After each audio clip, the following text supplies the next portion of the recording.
Hey, welcome back to the channel.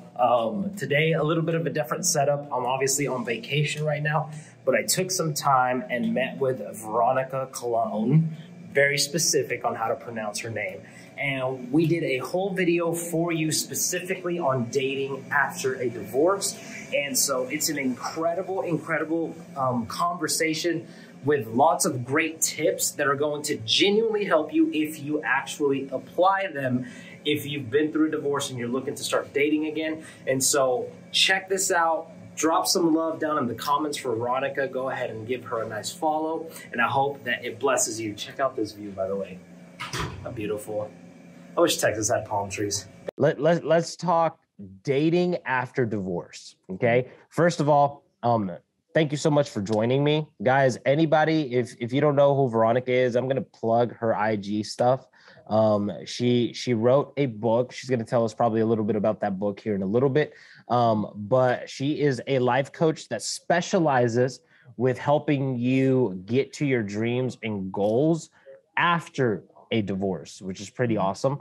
Because if you followed me for any amount of time, then you know that I preach about how that is one of the final healing stages.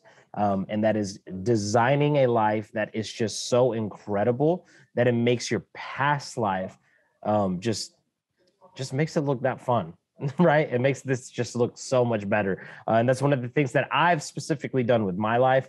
And it really has helped me because it helped change my internal blueprint of this is what life is supposed to be like, and it's not like that. So now I'm depressed. Instead, right. I changed it to I want life to look this way, and I'm going to take proactive steps to get there. And then all of a sudden you're like, whoa, confidence, self-esteem starts coming back. You start noticing there's a whole another side of life than you realize there was. So Veronica, just to get us started, why don't you just tell anyone who's listening right now kind of what got you into what you do specifically, and what is your book about? Because it looks like it's a cooking book, but I know it's not. So my daughter actually calls it the cookie book, which is hilarious. So what got me into this? So I have been a life coach for over 10 years now. I was specifically a business life coach for a really long time, helping people start businesses, goal setting, and really figure out how they can affect the market that they want to be in. And after I went through my own divorce, I pivoted because I realized that there's a ton of books out there about divorce, about getting through a divorce, about recovering after a divorce, about thinking about getting a divorce. And I found nothing about navigating the middle of it. And as somebody, of course, who's also been divorced, you understand that the middle is the messiest part of it because you have so many emotions. You're up, you're down, you're all over the place. Yeah. And I feel like society doesn't do a very good job in helping you navigate the emotions and normalizing the feelings because they are normal. It is normal to be super excited one day that your marriage is going to work, and the next day, you're like, it's never going to work, it's like the roller coaster ride of it. And so I wrote Half-Baked Love, Navigating the Messy Middle of Divorce. And there's a cookie on there because bless my heart, all I ate was freaking chocolate chip cookies and put on this lovely 20 pounds. And I was, listen, this is going to be so hilarious, but the divorce diet that everybody talks about, I didn't get to experience that. I ate too many cookies. I didn't lose any weight. I gained all of it. I was very upset about that. But yeah, that's what the book's about pretty much, navigating that. And so in working with clients, I only do female clients. I help them, what you were saying, the last part of reestablishing their lives, becoming the best version of themselves. What does that woman look like? How do we get you there? How do you see her? How does she act? How does she think? What does she do with her life? And really just analyzing the different areas of satisfaction in everyone's life, because we all have them, it's like family, friends, church, recreation, your lifestyle, your career path. Are you happy with what you do as a job, or do you just do it for money? And I'm just a firm believer that when you do things for money, you're never going to be happy. When you do things out of service, you'll feel more fulfilled, even if you don't have, the amount of money that you want, Yes, that's very true. That's very true. And honestly, I just want to speak this to you, directly, like I believe God's going to bless you because of that, because the Bible says that the world of the generous gets larger and larger. And sorry that there's a man walking behind me with a cart. Everybody, I'm at a hotel. And so as you guys could tell, I have no shame of where I film my content. I gotta do it where I can, right? But I think God's gonna bless you with that, because people can tell, man. People can tell what's real and what's not real. And this is a good segue. This is a good segue into what we're gonna talk about. People are always like, oh, I like your vibe, or I like your energy, or I don't like your vibe and I don't like their energy, right?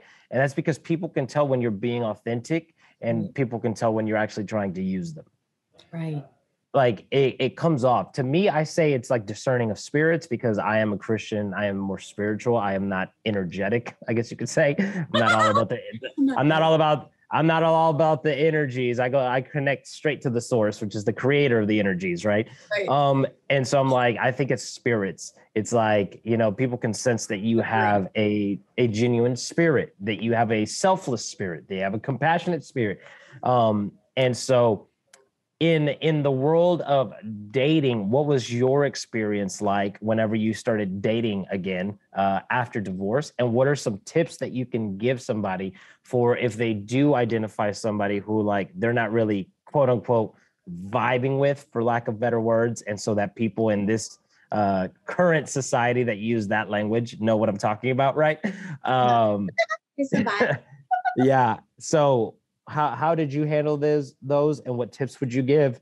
And then I'm also going to jump in on this as well.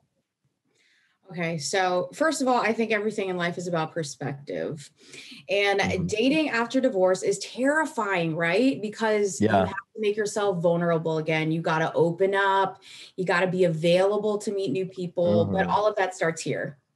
So before you go on your Bumbles or your Tinders or wherever you're planning on meeting these people, you really have to get the mentality of like, okay, if you are not mentally available to open up to somebody, and I'm not saying you give people 100% of yourself, because that's not smart. Okay.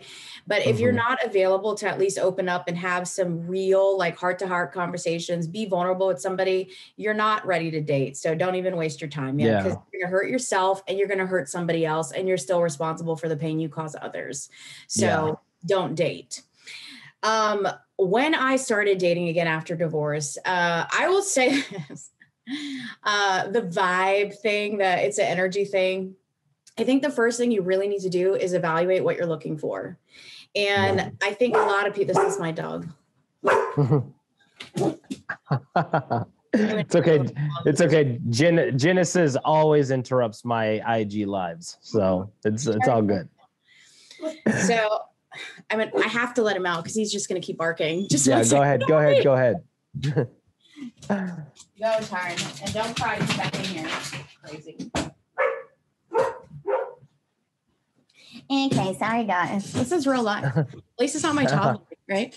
She'll be here soon. Okay, so what was I saying? You're not ready. You're not ready if you're not ready to open up a little bit. Yeah, you're not ready. So I started off when I did actually start dating again, and I did not date a lot of people. I'm going to be honest about that.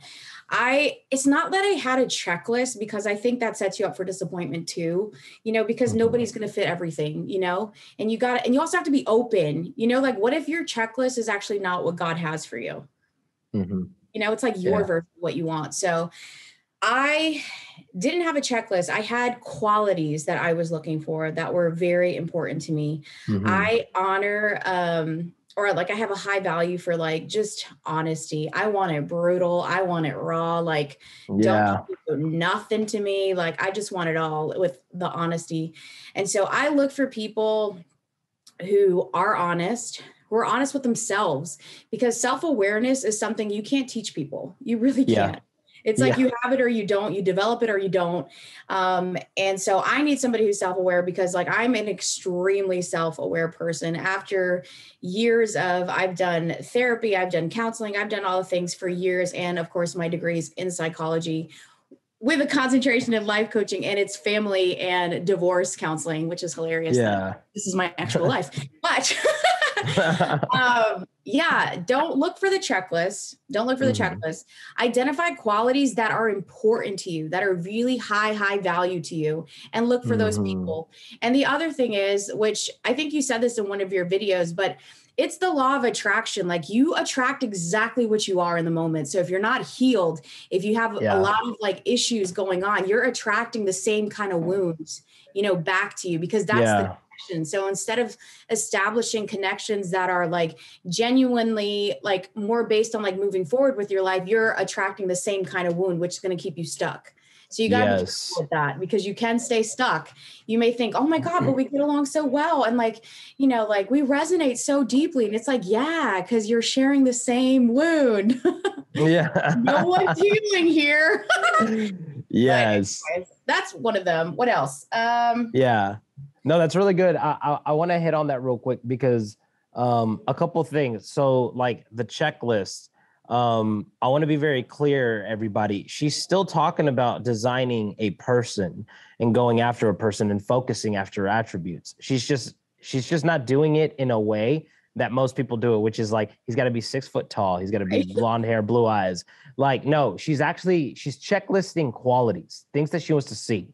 Yeah. And that's exactly what I tell my clients to do. Mhm. I'm like, who would your ideal partner be? And what are your 4 non-negotiables? I'm talking about anything else is negotiable, but 4 of these things are not negotiable. Yeah. And they have to carry these things, right? And I'm sure you saw in my story, I put some of mine. They got to be baptized by the Holy Spirit. You know what I mean? They've got to love Jesus more than they love themselves, and they've got to serve the church. The reason I pick all those things is because those things produce empathy. Those things produce self-awareness when somebody is genuinely walking in them. And I can tell now, like I can just tell, right? And so I love that because you're creating a list and you're creating a different list, man. It's not he has to have this, he has to this. No, it's I want this person to be like this, and I want this person to be like this. And that's what I have my clients do. And then I tell them, I'm like, now you have to become that list Right. because the people don't realize this after they get divorced or they go through a big heartbreak. But what ends up happening is the quality of you that you show up as is the bait that you're using to lure the fish that you catch. So if you don't like the fish that you're catching, change the bait. I saw that when you posted. Yeah, we have to do that. And I think so many of us don't recognize that. And that's why we're like, well, why do I keep attracting all these toxic people? And I had one lady literally booked a call with me and they said like, what do you need clarity on, whatever.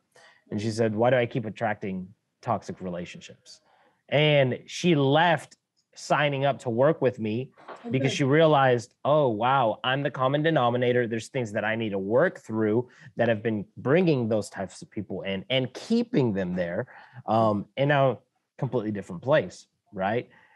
So I think that is huge, taking actual time to heal, to become like the person that like, this is the person that I would want to be with. Yeah. Like if you don't want to be with you, why would anybody else want to be with you? Say Like it. that's not fair. That's kind of it's not fair. a big old double standard, right? And also getting clear on what's the qualities that you actually want in a person. Okay. So I think about it this way. The best employers, not even the best employers, even crappy employers, right? They put out a hey, we're hiring. Right. And then they put out what? Quality. For that position. And qualification. Yep. Qualification. Hey, we're hiring, but you need to have at least these things to be able to even be interviewed. Right. And some of us are running our relationships like the, pardon, because I have no other way to say it, like the crappiest businesses in the world. We're just saying we're hiring. Everyone come. That's it. Yeah. Who can I swipe right on right now? It's like you should be hiring, but you should have requirements for that position because hey, this position needs to be filled with somebody that checks these markers off, right? And again, it's stuff that they bring to the table. It's not appearance and material stuff. Right. If you're still making a checklist based off of that, good luck, have some fun. When you Also grow up and you're, yeah, I'm like, when you grow up and you're not 13 years old anymore, maybe you're going to have a fighting chance at having something special, because that's not what it's all about. So that's awesome, dude. I really, really, really like that. What's the second piece of advice or an experience maybe that you just learned from when you were dating after divorce? I would say this works probably for both genders, but don't be afraid to walk away. Listen to me. Yeah. This is a big thing, especially after Yeah. divorce, because you have that feeling of like I should have given them longer or whatever. And, I really feel like, to your point, the Holy Spirit like really does guide you. If you have a gut check, man, you don't own people explanations. You don't have to sit there and explain why this is not going to work. You can be like, you know what? Sorry, I don't believe in ghosting people. I think that's really immature. You're an adult, like have a conversation, be like, hey, you know what? It just doesn't really align with, where I'm going with my life, whatever, wish you the best of luck, move on. But there's a lot of people that they really are afraid to be like, oh, well, what if I don't find anybody else? And I got to tell you, like that mentality is actually what's keeping you from finding somebody else, because you're so afraid that it's not going to happen that you're like, and you're holding on to stuff that's not for you. And when you hold on to things that are not for you, you don't get the things that are. So you have to be able to say no. You have to be able to be like, this is not going to work out, And again, going back to the point that nobody's perfect. Okay. So nobody's going to hit 100% of what you want, but that self-aware piece and people that are willing to learn and grow and evolve, those are the people you need to attach to and like make better relationships with. I don't agree with like, oh, I'm dating you, and then like, next week we're exclusive. I don't believe in it. Okay. Build the friendship out first, because I'm going to tell you, like, looking back now, I feel like the biggest mistake and the reason why I got divorced was because fundamentally we were never friends, like at all. We don't like the same things at all. Like, we're completely different people, and normal people, like normal relationships have different things, but they do have a lot of common things. And the common things, the commonalities are the things that are foundational to good relationships. Like, do you believe the same things, and not just, oh, he's a Christian, I'm a Christian. It really does go a lot deeper than that. It's big not time. This like, okay, we both go to church, like we must be great for each other. Not true. Not true. Have they worked on their issues? So there's a lot of things you got to look out for, but it's not as overwhelming as you think. If you're willing to respect yourself, and be like, you know what, this is not going to work out for me. No offense, don't be afraid to say no. I went on coffee dates because here's the thing. I'm not willing to invest a lot of time either. I went on coffee dates because you can tell a lot by a conversation. And I'm like 100% on that. Can you hold a conversation with me? Because I am a chatty freaking person. Okay. Like I really am. I've been chatting my whole life. You cannot get me to shut up. And my kid's exactly the same. And so I was like, can you hold a conversation with me? Can you ask questions about me? And then can I ask questions about you and you not give me, okay. You know what I'm saying? Like these one word answers. I know what you're saying. Is there a brain in there? Do you read books? Like, what's up? That's a big thing, by the way, reading books.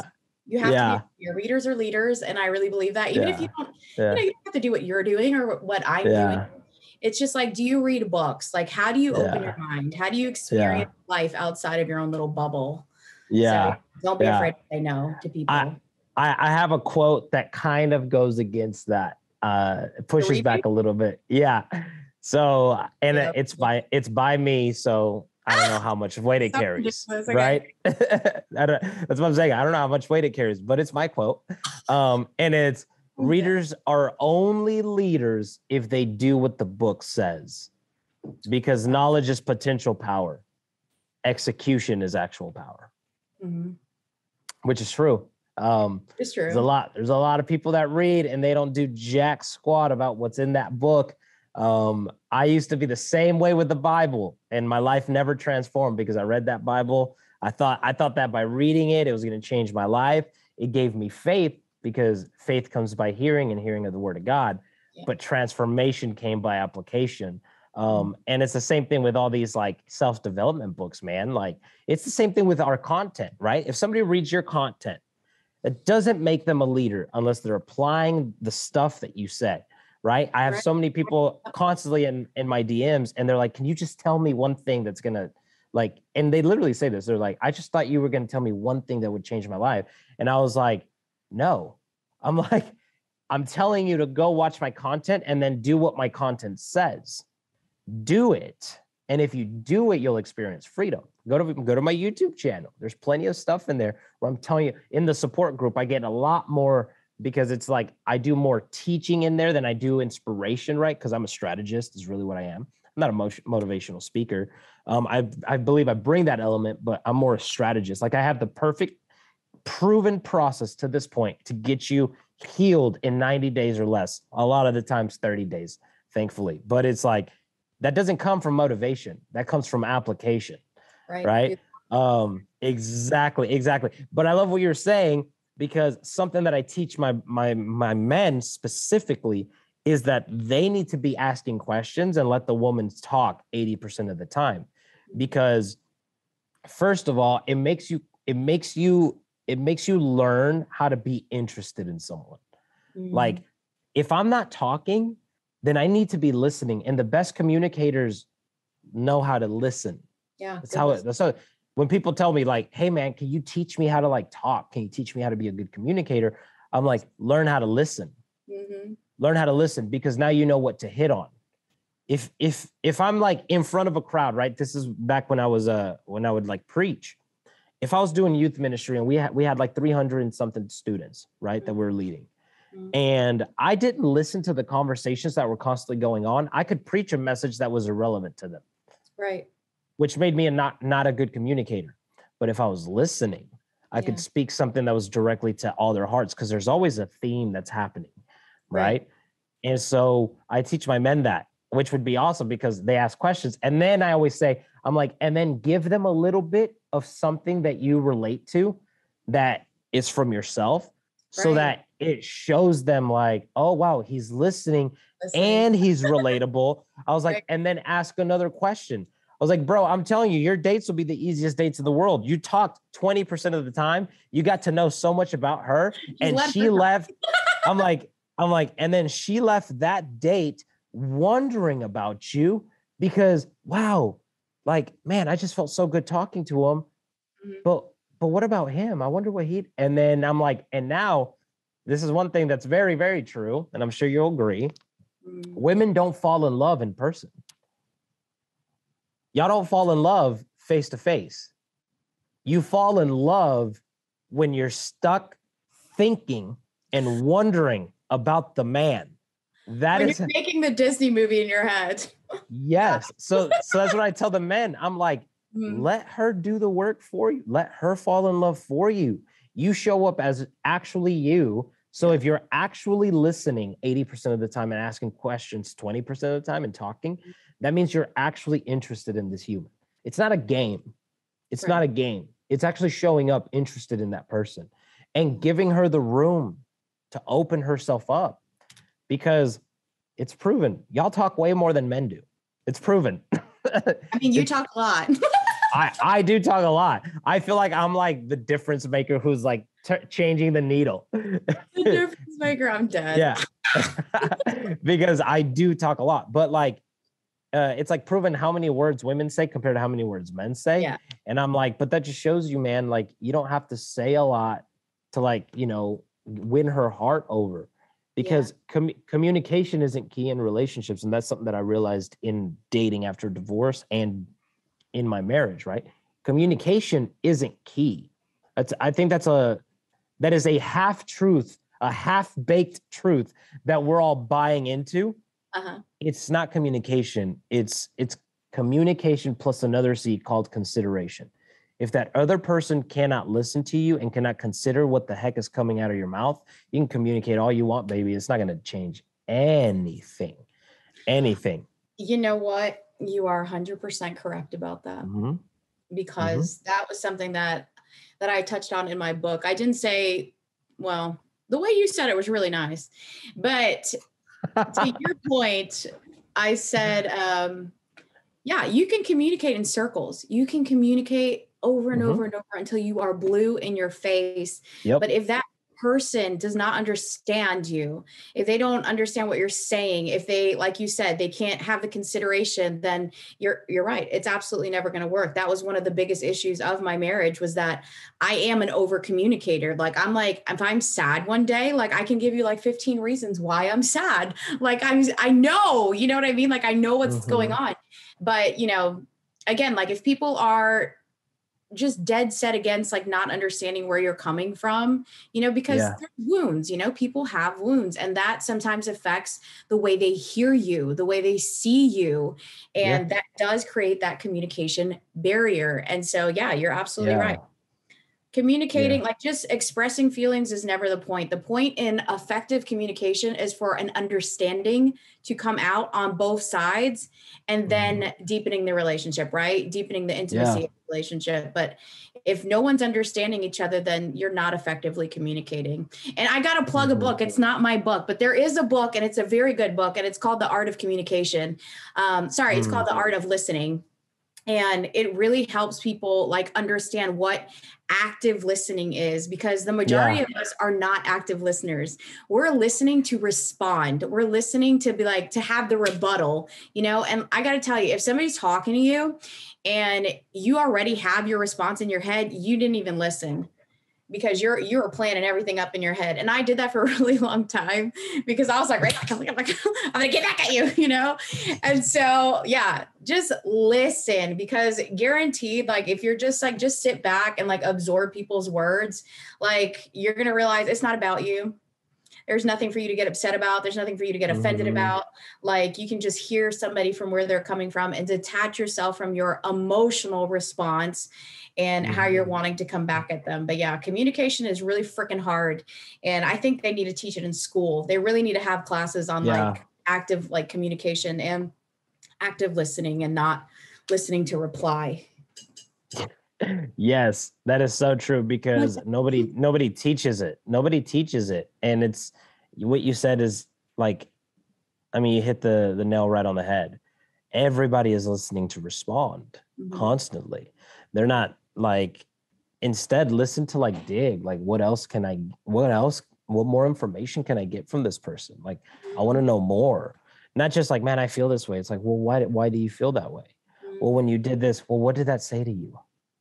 When I did that, what did that say to you? And now I know what meanings you're creating and what meanings you're attaching, and I can address the meaning, because it's not about the action, it's the meaning. That's all it is. That's why you could have not answered a text and you were asleep, but to them it meant something completely different, right? 1,000 things. Yes, it's like, it's all about meanings. And that's why we've got to become masters of the meanings that we attach to situations, so that we're not that person. You don't want to be that person. You don't be the person that makes it all about you. So what makes people, because you hit on this earlier, and I'm curious to what you meant by it, because you said love yourself enough, know your worth enough to like leave those things, right? To not stay stuck. And what do you feel is what makes people stay stuck? And I know you hit on it a little bit, but I want to close on this and dive deep into it at the same time. What do you feel makes people stay stuck with somebody that they know that they're not supposed to be with in a relationship post-divorce or heartbreak? Yeah, it's always the fear. It always comes down to you're scared. You're scared of being alone. You're scared that nobody else will want you, like you. If you're a single mom and you got a bunch of kids, or even one kid, oh, well, nobody's going to love my kid. It always boils down to fear.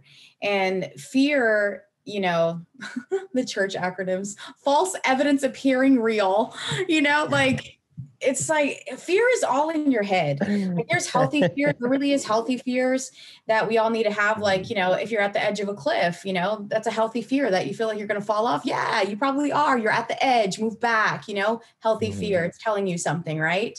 But the fear that we all have and that we all experience post-divorce is not real. It's based in our limiting beliefs. It's based in our past experiences. It's based in a lot of insecurity.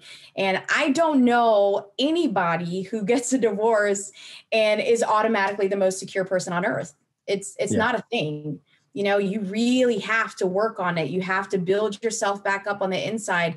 And here's the thing. It's like, you can't half bake your security either. Yeah. You know, you really can't. You can't fake it.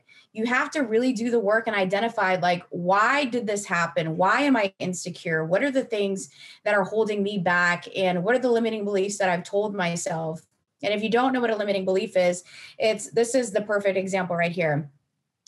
I got a divorce, so that must mean I'm bad at relationships and no one will ever love me. Yeah. That is a limiting belief. That's something happened in your life and you've attached yourself and all of these lies to it to say that it can never be better or nothing else better than this will ever come out of it. That's a lie. That's something that you're lying to yourself about. And now that lie is just playing itself over and over and over again. I know plenty of people who've never been married who are, I'm going to say they suck at dating. Okay. They suck at dating. And the reason they suck at dating is because they approach dating with the fear, with the limiting beliefs, with the, oh, it's never going to work out anyways. If you think that, don't even go on a date. Like, why are you wasting your time? Yeah. You haven't done the work. You have not done the work on yourself. And it's important to do the work on yourself. I'm not saying that I don't think anybody's ever 100% healed, because triggers exist for a reason. Exactly. And those triggers are to show you that, okay, this is your next area of work. You know what I mean? Like, this is the thing that you need to work on. And just like relationships tear you apart, relationships also can heal you. And when you are aligned and you're with the right people, not just romantically, but even friendships, you know, like people that are supporting you, you will heal as a person. And so just be mindful of that, you know, like, it is about self-worth. It is about knowing that, like, regardless of who comes in and out of your life, it's on purpose. Having that deep faith that, like, if somebody leaves, it's because God needs to bring somebody else, you know, somebody better, and not being afraid to say goodbye to people. Like, I quote this all the time. And it's not my quote, but it says, you know, like, when you're brave enough to say goodbye, life rewards you with a new hello. It's very true. It's like, don't be afraid. Very true. Not missing out on people. And that comes from a really, really deep, like, faith, like rooted faith that knows that, like, you know, all things really are going to work together for your good, you know, even if it looks crappy right now, you know, even if you think, you know, Joe Schmo was the guy you were supposed to marry next, you know, and it doesn't work out. It's like that deep rooted faith that, like, and the self-worth of knowing, like, you know what, if I stand alone, God is still with me. I don't have to be afraid. I lack nothing. Like, everything is available to you at all times. And that takes a lot of freaking work. Yeah. A lot of work, a lot of confidence. That is so good. That is so good. So how do you overcome the fear then? Because here's how I see it. Okay. Sometimes it's not that they don't have the self-worth, and sometimes it's not that they don't love themselves enough. Sometimes it's just that they're scared shitless. You know what I mean? And so that drives us to act in, because your emotional state is everything. And this is what I teach my clients. That's why if I'm meeting with someone, and you can ask anyone who's ever met with me, if they're just in this place where they're like, like I break their pattern. I break their pattern and I make them laugh, and I usually do it very abruptly. And sometimes I use, you know, cursing specifically for it, right? Like some taboo language that it shocks their whole body, their whole mind, their nervous system, and they're just like, that came out of nowhere, right? So I do that to get them out of that pattern, because what emotional state you're in will dictate what you can do. Like, there's literally people that have had one session with me. That's all they needed was one session with me. And their life completely changed. And it was because they were in such a high peak state that all the work that we did in that 60 minutes, it was received by their body, and it became part of their nervous system altogether. That's how a belief is created. FYI, anybody that's listening. A belief is created when the thought and an emotion connects, and now it's part of your body. Yeah. And your body recognizes it now, and it believes it. And so how would you tell people personally, you know, I have my ways, but how would you tell somebody how would you guide them to help overcome that fear on the day-to-day basis, because we do have to like know what's healthy fear and what's unhealthy fear. And we do have to eventually overcome those fears if we want any chance at living a fulfilling life, right? And if we want any chance of people to stop beating themselves up by saying, well, I didn't love myself, I didn't respect myself enough. No, it's not that.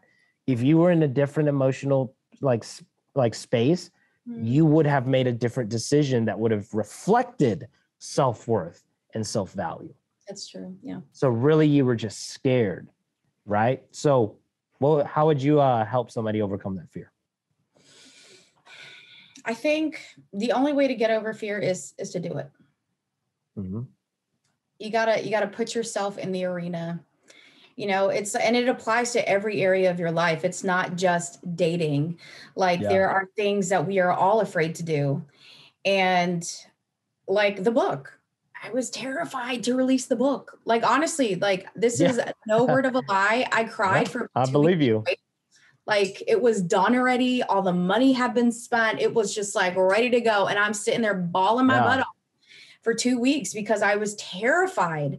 I was terrified to put the story out there. But let me tell you something. At the other side of fear is going to be your confidence.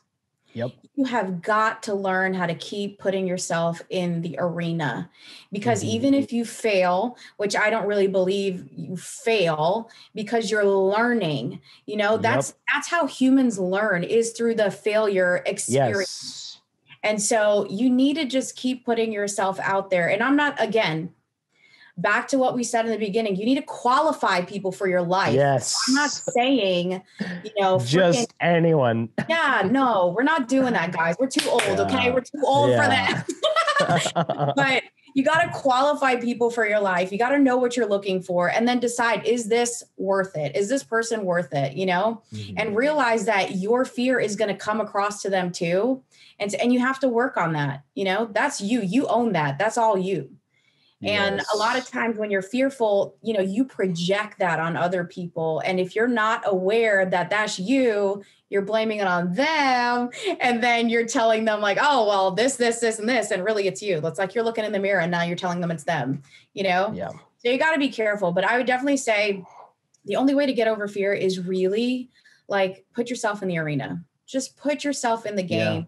And really continue to work on yourself, because I really do believe that when you're confident in yourself and you know your own personal worth, like you'll keep pushing to become that better version of you.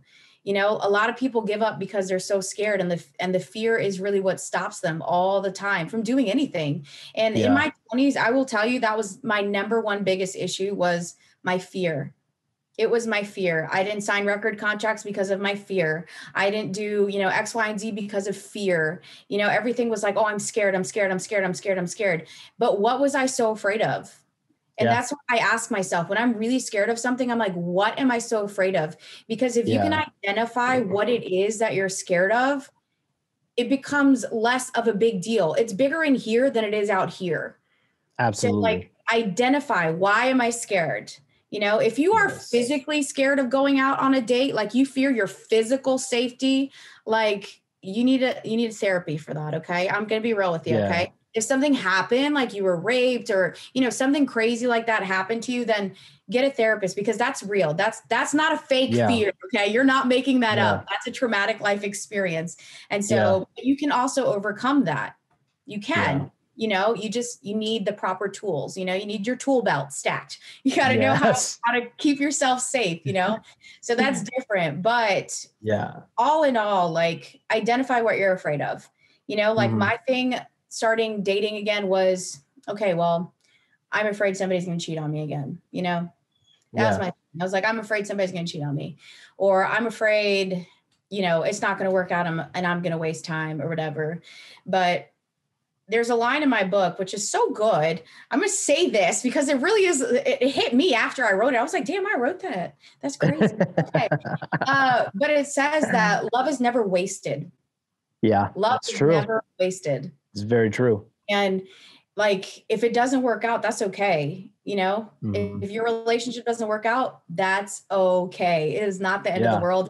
I would say be mindful of how much you're giving. If you take my drift, we can't be sleeping with everybody we're dating. Okay, people. Okay. I know you all like to do it, but no, it's not okay. So it's like, be mindful of how much you're putting out there into the world. And that's why healthy dating, like really, really healthy dating, is very, very intentional. Like there's a ton of quotes on Instagram. I'm sure we all see it, but it's like, if you're not dating with the intention to marry, like make sure you make that clear from the beginning.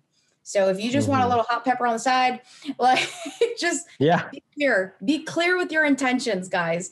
And if you don't know, guys and girls, and if you don't know what your intentions are, maybe identify that first before you start stringing along people. You know what I mean? Yeah, exactly.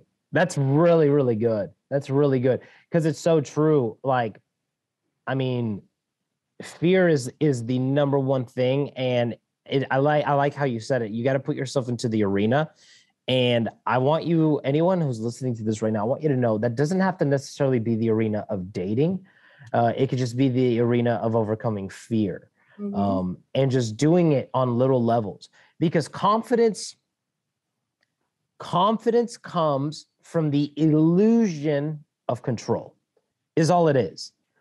That's all confidence is the illusion of control. So if I can set myself up for success as much as possible in this certain area, then I have confidence in it. For example, me with fighting. If I train hard enough for a fight, I will have the illusion of control. Like I know the outcome that's coming because I know the work that was put in. So it's an illusion. It's a higher probability that it will happen, but it's never a guarantee. And that's really all it is. So how do you build confidence? You show up and you overcome fear in little areas. Yes. That's honestly how you do it. And something that I would say that I loved what you said it's bigger in here than it is out here. For example, you're releasing your book. It's the same thing when I wanted to start this business, like helping people. I was like, I don't want to post. I don't want to post on TikTok. I don't want to post on TikTok. Finally posted on TikTok 3 videos, calendar filled up for 2 weeks, right? It's like, oh my goodness, that gave me more confidence to, you know what? Now I'm going to do this. You know what? Now I'm going to do this. Now I'm going to do this. Now I'm going to do this. But it was stepping out into it, right? And it's so true. In here, everybody, this is why I tell you life happens on its terms, but it's experienced on our terms, because what you're entertaining here is going to affect everything. And here's the thing, you're not a bad date. If somebody tells you that you're boring, you're not boring, but you're so focused on how scared you are of being boring that you're so here and not here that you end up being boring. It's a self-fulfilled prophecy. And so something that I teach a lot is you got to make peace with the fear. What's the worst thing that could possibly happen? Right. Make peace with it and then do it. Because if the worst thing that can happen is somebody rejects you, well, then you just lost something you never had. So you didn't really lose something. Come on, go with it. You see what I mean? And then you take that L and you move it around to where it becomes a W for you. So now your rejection becomes redirection. So now you're in a place of abundance, not lack, where you're like, I'm going to do it anyways, because even if they say no, it's still a blessing for me. That's right. Say that again. You see what I mean? And so it encourages you to show up. When you show up in a place of abundance, as opposed to a place of luck or lack, your life changes. That's true. Because now you're not scared of like these opportunities, right? And now anything that comes at you in life is a blessing. That's why one of the core values that I try and like drive into my clients is that life is happening for you. That's right. Even the worst things in the world that could have happened, right? Oprah would not be Oprah had she not gone through what she went through as a child. And she went through a terrible childhood. Tony Robbins would not be Tony Robbins had he not gone through what he went through as a kid. He had 4 different dads, and the last one didn't even stick around. His mom used to make him drink dish soap because she thought that he was lying to her because she was literally psychotic. And now he's like, look at the man. Look at what he's doing.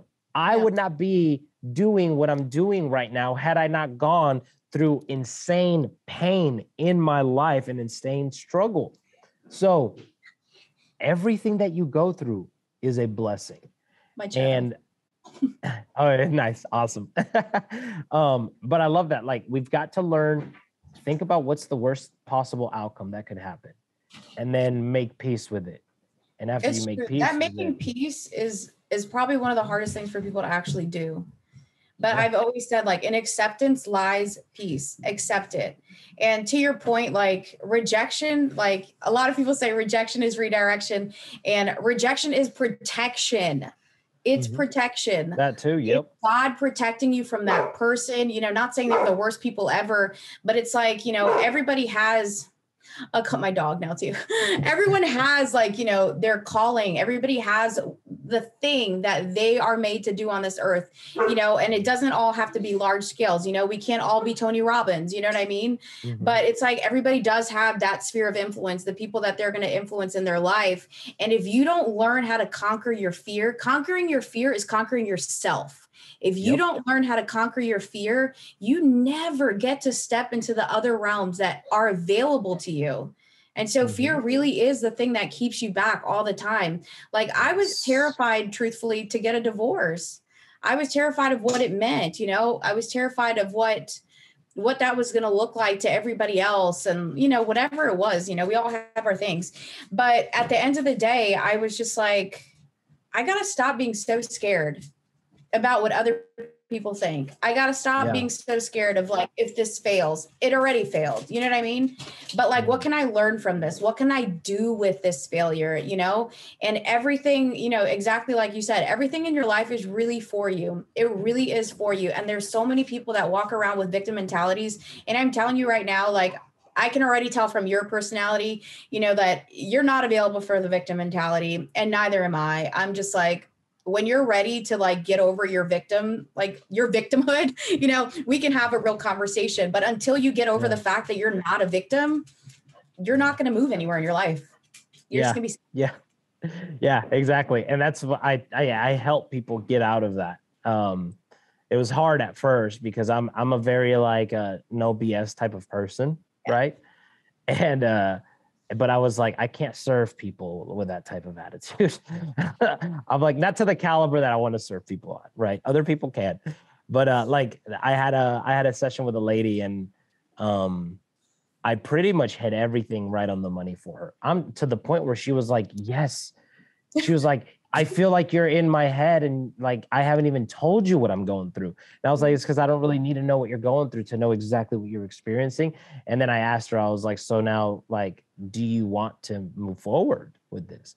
And she was like, well, that's the thing. I don't want to accept this. I was like, what do you mean? Yeah. She was like, I don't want to accept this. Like, I know that I should, I know that I can, I know all these things. Then I told her, I was like, well, sweetie, like, why are we here? Like, I can't help you if you don't want to. If you don't want to. And she was like, well, I want you to help me want to. Right. And so then I gave her some clarity on that. And I think it helped her a ton. I said, I was like, the reason why you don't want to accept it is because the story that you're writing around acceptance. Come on. You're writing a story on acceptance that if I accept this, I officially failed as a wife. If I accept this, I officially gave up on the one true love that I've always had. And then as I started saying these little, as I accept this, her eyes she was like, yes, that's exactly where I'm at. I was like, you've got to flip the script on that. How is that not true? Because it's not true. Like, it's not true at all. And that's how you overcome fear. You listen to the lies, and you're like, dude, that's not true, man. You got to treat it like this annoying little elementary kid, like, right? That, like, tells you, like, oh, like, you're ugly. Oh, you're over fat. Oh, you're boring, or this stuff. It's like, how much weight do you give that kid? His words, not much. So don't give these other things that much weight. And so those are good ways that you can start overcoming fear, make peace with it, recognize that it's not going to be as bad as you think, right? Find the blessing in the potential loss that you could experience. And that's really going to build that abundance in you. And then one thing that I love telling people, and I'll leave with this, because I want to make sure I honor your time as well. But this was really fun, so thank you. Is that the only difference between fear and faith is this: faith is your thoughts completely with no direction.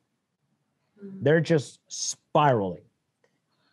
Faith is your thoughts with direction. Right. That's the only difference. You got fear and it's your thoughts going out of control. You got faith and it's your thoughts with complete direction, saying, this is where I'm choosing to channel my thoughts. And fear is, this is where my thoughts are choosing to channel my energy. Fear is taking on a roller coaster. literally. So, Veronica, thank you so much for this incredible chat, man. It was so awesome. Thank you for sending me a message, being bold, and then like asking me so that we could connect. I really like this. I got a feeling I might get you into my inner circle here one of these months so that you could be one of our guest speakers in there. So if you guys want to get more of her, jump in there. If you want to get more of her, follow her Instagram, the description, it's all going to be in the descriptions, but I'm gonna let her plug it, and I'm going to let her plug her book as well. So tell us where we can find you and your book. So my book is available on all online platforms. So anywhere you can buy a book online, you can buy Half-Baked Love, Navigating the Sleep, Middle of Divorce. It's Colon, not Colon, not Colin. Don't butcher my last name. But you can find me on Instagram, and it's just Miss Veronica Colon. It's so important to say this, guys. I'm Puerto Rican, okay? Colon is the last name. So yeah, don't butcher that. But yeah, find me on all the socials. I don't do coaching via social media.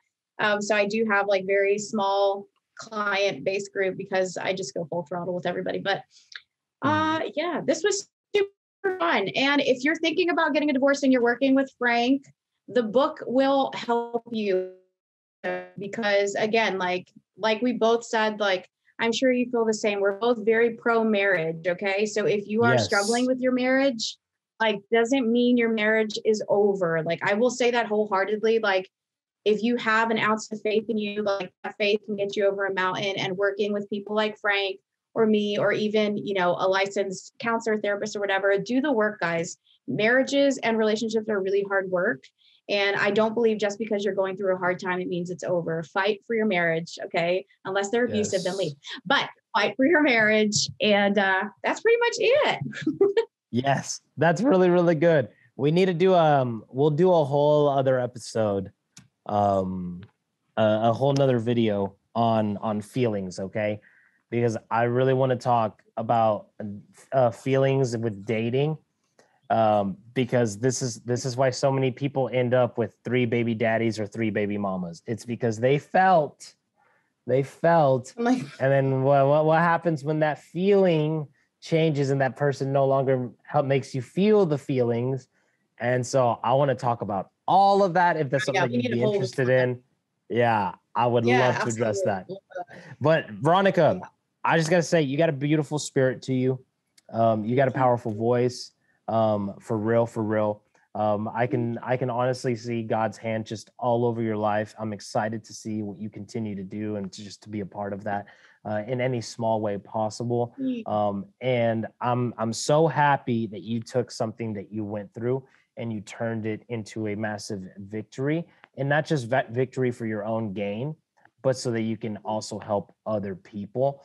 And so I love that you have that servant's heart. It's going to get you very far, even though that's not the reason for the servant's heart, but it's going to get you very far because a lot of people need your voice and a lot of people need what you carry. So thank you so much for that.